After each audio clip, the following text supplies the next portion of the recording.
मैं विवेक कुमार आज आपको बताने वाला हूं कि आपको एलआईसी का प्लान परचेस करने से क्या क्या बेनिफिट हो सकते हैं। देखिए, एलआईसी का प्लान परचेस करने से आपको बेनिफिट ही बेनिफिट है और इसका मैं लाइव एग्जांपल भी आपको दूंगा। इसमें आपको मॉनेटरी बेनिफिट तो है ही, यानी कि आपको जो मैच्योरिटी क्लेम मिल रहा है वो बेनिफिट तो आपको मिलेगा ही। उसके अलावा आपको डेथ बेनिफिट मिल रहा है, एक्सीडेंटल डेथ बेनिफिट मिल रहा है, एक्सीडेंटल डिसेबिलिटी बेनिफिट मिल रहा है, यानी कि ये सारे बेनिफिट्स तो आपको प्लान के अंदर मिलते हैं। बट सपोज़ मान लीजिए किसी भी भाई या बंधु या किसी फ्रेंड का इनकम टैक्स कट रहा है, ठीक है। सपोज उनकी सैलरी अबव 5 लाख रुपीज़ है। मैं आपको टैक्स स्लैब्स के बारे में भी थोड़ी सी जानकारी दूंगा, जो बेसिक जानकारी होगी, और डिटेल जानकारी के लिए मैं एक नेक्स्ट वीडियो बना दूंगा सिर्फ इस टॉपिक पे, ठीक है। तो आज मैं आपको बेसिक जानकारी दे रहा हूँ कि किसी भी भाई की बंधु या फ्रेंड का 5 लाख रुपीज़ से ऊपर का सैलरी है और वो कोई इन्वेस्टमेंट अपना नहीं दिखा रहे हैं, ठीक है। बट उनके पास अगर सिर्फ एलआईसी की पॉलिसीज़ है तो वो उस इन्वेस्टमेंट के थ्रू भी अपना टैक्स डिडक्शन सेव कर सकते हैं। और ये मैं खुद से नहीं बोल रहा हूँ, ये एलआईसी की वेबसाइट बोल रही है, और इवन मुझे भी नॉलेज है बिकॉज मैं एलआईसी में काफ़ी दिनों तक काम कर चुका हूँ, ठीक है। तो मुझे इसके बारे में बहुत अच्छी नॉलेज है। इवन मैं आपको मैच्योरिटी कैलकुलेट करना भी सिखा सकता हूँ कि कैसे आप मैच्योरिटी कैलकुलेट कर सकते हैं। बहुत सारे एजेंट्स होते हैं जो आपको ये है वो है, इतना मिलेगा उतना मिलेगा करके आपको पॉलिसी कर देता है, बट आपको एग्जैक्ट मैच्योरिटी अमाउंट नहीं बता पाते हैं। बट मैं आपको एग्जैक्टली आप कैसे अपना मैच्योरिटी अमाउंट, अपनी जो पॉलिसी, कोई भी पॉलिसी आप खरीद रहे हैं, वेदर वो एलआईसी न्यू जीवन आनंद हो, या कोई पेंशन प्लान हो, या कोई चाइल्ड प्लान हो एलआईसी का, या कोई भी आप टैक्स सेविंग प्लान खरीद रहे हैं किसी भी और कंपनी का, जैसे एचडीएफसी है, आईसीआईसी है, एसबीआई है, किसी का भी अगर आप खरीद रहे हैं, तो मैं आपको बताऊँगा कि आप कैसे मैच्योरिटी को कैलकुलेट कर सकते हैं। प्रीमियम कैलकुलेटर तो आपको ऑलमोस्ट हर जगह मिल जाएगा, बट मैच्योरिटी कैलकुलेटर आपको जल्दी नहीं मिलता है, ठीक है। और इसमें भी कुछ कंडीशंस होती हैं, फाइनल एडिशन बोनस होता है, एक्योर्ड बोनस होता है, वो सारी डिटेल्स आपको ऐड ऑन करनी होती है। तो उसका जो कैलकुलेशन है वो मैं आपको पूरा एक वीडियो बना के दूंगा, जिसमें आपको क्लियर कट समझ में आ जाएगा। फिर आपको किसी से पूछने की ज़रूरत नहीं पड़ेगी कि अगर मैं 5 लाख का कोई एलआईसी न्यू जीवन आनंद का प्लान ले रहा हूँ तो उसमें मुझे 20 साल के बाद कितना मैच्योरिटी मिलेगा। आप खुद से अपना घर बैठे कैलकुलेटर निकाल के कैलकुलेट कर सकते हैं, ठीक है। तो चलिए जो मेन टॉपिक है उस पर आते हैं हम लोग, कि आप कैसे टैक्स बेनिफिट ले सकते हैं, ठीक है। आप देख सकते हैं ये मैंने एलआईसी का पेज खुला हुआ है, आप इस लिंक को मैं डिस्क्रिप्शन में दे दूंगा, आप डायरेक्ट जाके चेकआउट भी कर सकते हैं। तो इस लिंक पे जाने के बाद आपको यहाँ पे देखिएगा टैक्स बेनिफिट। टैक्स बेनिफिट में यहाँ पे 3 ईयर यानी पिछले 3 सालों का यहाँ पे डेटा दिया हुआ है कि किस किस कैटेगरी के अंदर आपको टैक्स बेनिफिट मिलेगा।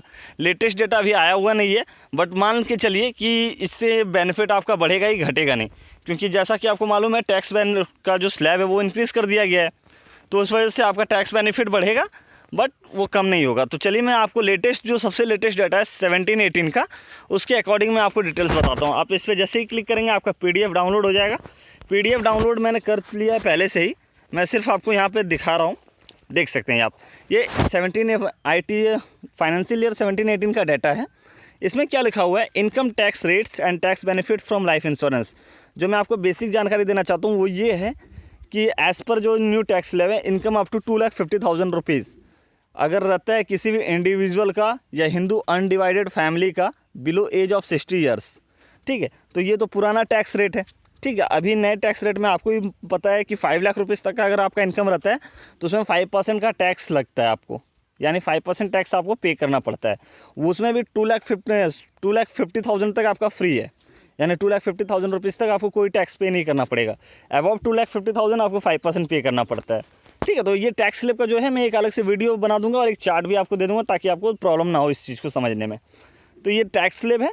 इसके बाद आप देख सकते हैं सरचार्जेस आपके कटते हैं, एजुकेशन सेस आपका कटता है टैक्स के साथ, सेकेंडरी एंड हायर जो चार्जेस होते हैं एजुकेशन सेस वो कटता है, ठीक है। अब आप यहाँ पे सेविंग कैसे कर सकते हैं, तो कोई भी लाइफ इंश्योरेंस प्रोडक्ट लें। मैं ये नहीं बोलता हूँ कि आप एलआईसी का ही परचेस कीजिए, आप किसी भी कंपनी का tax saving life insurance product अगर परचेस करते हैं, या पेंशन प्लान परचेस करते हैं, या चाइल्ड प्लान परचेस करते हैं, तो उसमें आपको टैक्स बेनिफिट मिलता ही मिलता है। और वो जो टैक्स बेनिफिट मिलता है वो आपको सेक्शन 80C, सेक्शन 80CCC और सेक्शन 80D के अंदर मिलता है। अब ये तीनों चीज़ें हैं क्या, तो सबसे पहले मैं बता देना चाहता हूँ, आप यहाँ देख सकते हैं deduction allowable from income for payment of life insurance premium, यानी कि अगर आप लाइफ इंश्योरेंस का प्रीमियम पे कर रहे हैं तो उस सिचुएशन में आपको सेक्शन 80C के अंदर आपको टैक्स बेनिफिट मिलता है। टैक्स बेनिफिट कैसे मिलेगा आप यहाँ पे पढ़ सकते हैं पूरा डिटेल, मैं आपको शॉर्ट में सिर्फ डिटेल्स बता दे रहा हूँ। Life insurance premium paid in order to effect और to keep in force an insurance on the life of the assessee or on the life of the spouse or any child of SSC, and in the case of HUF, premium paid on the life of any member thereof under an insurance policy other than a contract for a deferred annuity issued on or before the 31st day of the March 2012। अब यहाँ पे एक चीज़ समझने वाली बात है, 31 मार्च जो last date होता है उसके पहले आपने जो भी इन्वेस्टमेंट किया हुआ है LIC के प्रीमियम के बिहाफ में, लाइफ इंश्योरेंस प्रीमियम के बिहाफ में, वो आपका टैक्स डिडक्शन में हेल्प करेगा। सपोज़ मान के चलिए आपने कोई पॉलिसी परचेस की है मंथली मोड में, आपने कोई LIC का प्लान परचेस कर लिया है, बट वो प्लान आपने परचेस किया है अराउंड जनवरी मंथ में, ठीक है।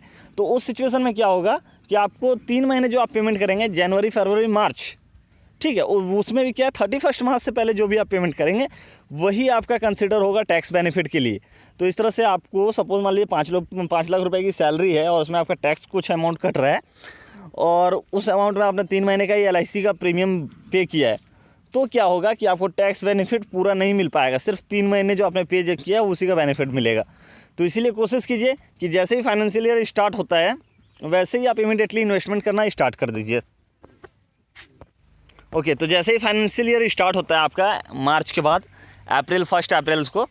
फर्स्ट अप्रैल से ही आप अपना इन्वेस्टमेंट स्टार्ट कर दीजिए। कोई भी पॉलिसी आपको परचेस करनी है वो आप 1 अप्रैल तक परचेस कर लीजिए, ठीक है। आप पूरे मार्च महीने में एक बार एनालिसिस कर सकते हैं, पॉलिसीज़ का डिटेल जान सकते हैं। अगर कोई डाउट होता है तो आप मुझसे भी कांटेक्ट कर सकते हैं, मैं आपकी हेल्प करने के लिए हमेशा रेडी हूँ, ठीक है।